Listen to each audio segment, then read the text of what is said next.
এবং আমরা এর সাথে বলেছি এই ৩ দফা দাবি বাংলাদেশের প্রতি প্রান্তে প্রজন্ম রাজপথে নামবে। একই সাথে এই দাবিগুলো যদি বাস্তবায়ন না হয় স্বরাষ্ট্র ব্যবস্থা আইন ব্যবস্থা এবং হবে। আমাদের দাবিগুলো সাংবাদিক বন্ধুদের মাধ্যমে সারা দেশের মানুষের মাঝে আমরা পাচ্ছি। আমাদের প্রধান দাবি আমাদের ভাই জুলাইয়ের সহযোগিতা আগ্রাসনের বিরুদ্ধে আধিপত্যবাদের বিরুদ্ধে সবসময় প্রতিবাদ করতে জেনে গেছেন।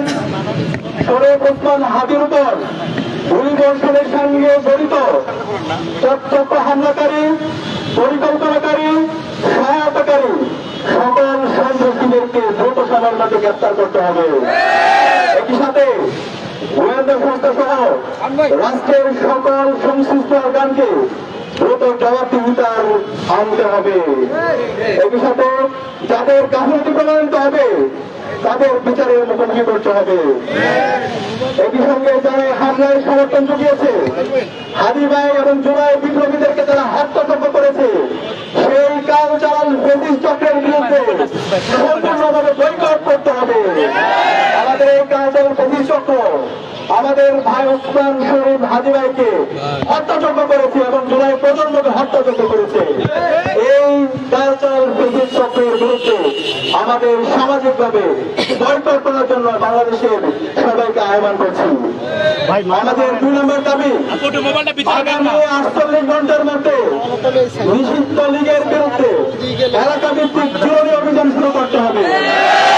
নিষিদ্ধ ঘোষিত সংগঠনের বিভিন্ন স্তরের সকল সন্ত্রাসীদেরকে গ্রেপ্তার করতে হবে এবং সব ধরনের অবৈধ অস্ত্র উদ্ধার করতে হবে। এই বিষয়ে সরকারের অবহেলা আমরা আর সহ্য করব না।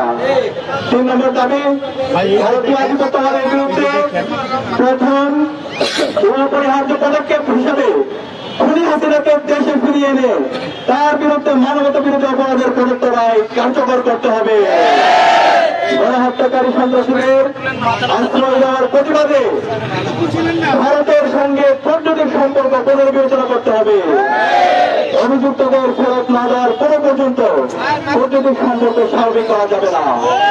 এই ৩ দফা দাবি অনতিবিলম্বে না মানা হলে এবং আইন শৃঙ্খলা পরিস্থিতি দৃশ্যমান পরিবর্তন না দেখাতে পারলে স্বরাষ্ট্র উপদেষ্টা আইন উপদেষ্টা এবং পররাষ্ট্র উপদেষ্টাকে পদত্যাগ করতে হবে। আমরা আজকের ঘর কর্মসূচি নিয়ে গতকাল থেকে বাংলাদেশের সকল ছাত্র সংগঠন ছাত্রদল ছাত্র শিবির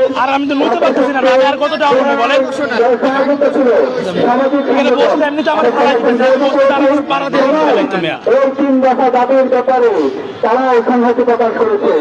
এবং এর সাথে আমরা বলতে চাই আমরা জুলাই যে প্রজন্ম আমরা যে আন্দোলন করেছিলাম রাজপথে নেমেছিলাম আমরা আমাদের কমন বলে আমাদের কমনে নিয়ে আমাদের কমনে নিয়ে হলো ভারতের চালেরা আমাদের কমনে নিয়ে হচ্ছে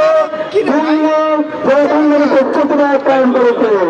আমাদের কমনে নেওয়া হচ্ছে খুনি হাসিনা এবং তার দোষরা ছাত্রলীগ যুবলীগ আওয়ামী লীগ এবং সন্ত্রাসীরা তাদের মধ্যে গণপ্রতিরোধ গড়ে তোলার জন্য আমি ছাত্রদের আহ্বান করছি। এই সন্ত্রাসীদেরকে বিচারের আওতায় আসার জন্য এবং তাদেরকে যত সময়ের মধ্যে তাদেরকে অ্যারেস্ট করার জন্য আমরা বাংলাদেশের সকল ছাত্র সংগঠন সামাজিক সংগঠন এবং রাজনৈতিক দলগুলোকে আইন শৃঙ্খলা রক্ষায় সারা দেশে গণ কমিটি গঠন করার জন্য আহ্বান করছি। একই সাথে যে সমস্ত আইনজীবীরা এই খুনিদেরকে জামিন দেওয়ার জন্য আপনারা কাজ করছেন আপনাদের তথ্যগুলো আমরা ভিতরে নেন না এই খুনি হাসিনা এবং তার দোষরা নিষিদ্ধ ছাত্রলীগ যুবলীগ এবং আওয়ামী লীগ তাদের বিরুদ্ধে তাদেরকে জামিনের জন্য যে সমস্ত আইনজীবীরা কাজ করবে অপরাধীদেরকে দায় মুক্তি নেওয়ার জন্য যারা কাজ করবে তাদের বিরুদ্ধে আমাদের অবস্থান জারি থাকবে, তাদের বিরুদ্ধে আমাদের প্রতিবাদ প্রতিরোধ জারি থাকবে। এবং একই সাথে আজকে আমরা অত্যন্ত ভিন্নভাবে আমাদের প্রধান নির্বাচন কমিশনার যে মন্তব্য করেছেন সেটাকে প্রত্যাখ্যান করছি। নির্বাচন কমিশনার, তিনি আজকে বলেছেন আমাদের যে জুলাইয়ের সহযোগিতা শরীফ ওসমান হাদি ভাইয়ের উপর সন্ত্রাসীরা যে গুলি করেছে সেটা নাকি একটি বিচ্ছিন্ন ঘটনা। আমরা প্রধান নির্বাচন কমিশনারকে বলতে চাই, এই মন্তব্য, এই নৃশংস হামলার পর আপনি কিভাবে করতে পারেন? অনতি বিলম্বে আপনার এই মন্তব্য আপনি প্রত্যাহার করেন এবং জাতির কাছে প্রকাশ্যে ক্ষমা চান। আমরা আপনার বিরুদ্ধে আমাদের আন্দোলন সংগ্রাম শুরু করব। আমরা অনুত্তরের সাথে দায়িত্বশীল পর্যায়ে যারা আছেন সবাইকে দায়িত্বশীল আচরণ করার জন্য, আমরা যারা জুলাইয়ের প্রজন্ম আছি গত 3 দিন আমরা ভোট দিতে পারিনি, বাংলাদেশের জনগণ ভোট দিতে পারিনি, ক্যাস্টের ঘোষণার পরে বিভিন্ন ধরনের ষড়যন্ত্র চক্রান্ত হচ্ছে। দেশের সামগ্রিক স্টেবিলিটির জন্য আমাদের জাতীয় ঐক্যমত দরকার। ইউএফটি ফার্স্টের সাথে ট্রেড করুন যে কোনো জায়গা থেকে, ক্যাম্পাসে ক্লাসের ফাঁকে, ঢাকার জ্যামে বসে কিংবা ঘরে বসে।